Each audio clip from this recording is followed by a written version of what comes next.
കുറഞ്ഞ ചിലവിൽ വിദഗ്ധ ചികിത്സയൊരുക്കി ശ്രദ്ധേയമായ കോഴിക്കോട് ഇക്ര ഹോസ്പിറ്റൽ വികസന വഴിയിലെ മറ്റൊരു കാൽവെയ്പിലാണ്.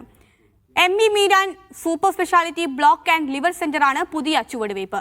സെന്റർ മുഖ്യമന്ത്രി പിണറായി വിജയൻ നാളെ നാടിന് സമർപ്പിക്കും. ആരോഗ്യമന്ത്രി വീണ ജോർജ് ചടങ്ങിൽ മുഖ്യാതിഥിയാകും. ചികിത്സാരംഗത്ത് പതിറ്റാണ്ടുകളുടെ പാരമ്പര്യമുള്ള ഇക്ര ഇന്റർനാഷണൽ ഹോസ്പിറ്റൽ കുറഞ്ഞ ചെലവിൽ മികച്ച ചികിത്സ ലഭ്യമാക്കിയാണ് ജനഹൃദയങ്ങളിൽ സ്ഥാനം പിടിച്ചത്. 1990-ൽ പരിമിതമായ സൗകര്യങ്ങളോടെ ആരംഭിച്ച ആശുപത്രി ഇന്ന് കോഴിക്കോട്ടെ പ്രധാന ഒരു മൾട്ടി സ്പെഷ്യാലിറ്റി ചികിത്സാ കേന്ദ്രമാണ്. ഇക്ര ആശുപത്രിയുടെ പുതിയ വികസന പദ്ധതിയാണ് ME. Meeran super speciality block and liver centre. കേരളത്തിലെ പ്രമുഖ വ്യവസായ ഗ്രൂപ്പായ ഗ്രൂപ്പ് മീരാന്റെ സഹകരണത്തോടെയാണ് പുതിയ ബ്ലോക്ക് നിർമ്മിച്ചിരിക്കുന്നത്.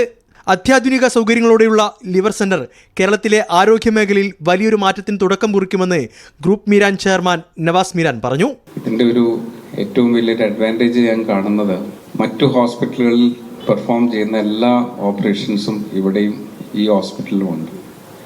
ഇതൊരു മാതൃകാപരമായിട്ട് കൂടുതൽ സ്ഥലങ്ങളിലേക്ക് എത്തേണ്ട ഒരു പ്രക്രിയയാണ്.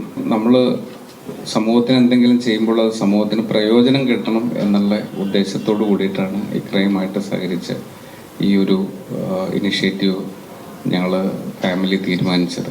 JDT ഇസ്ലാം പ്രസിഡന്റും ഇക്ര ഹോസ്പിറ്റൽ എക്സിക്യൂട്ടീവ് ഡയറക്ടറുമായ doctor PC Anwar, secretary CA Harif, treasurer doctor V Idris എന്നിവർ വാർത്താസമ്മേളനത്തിൽ പങ്കെടുത്തു. മീഡിയ 1 കോഴിക്കോട്.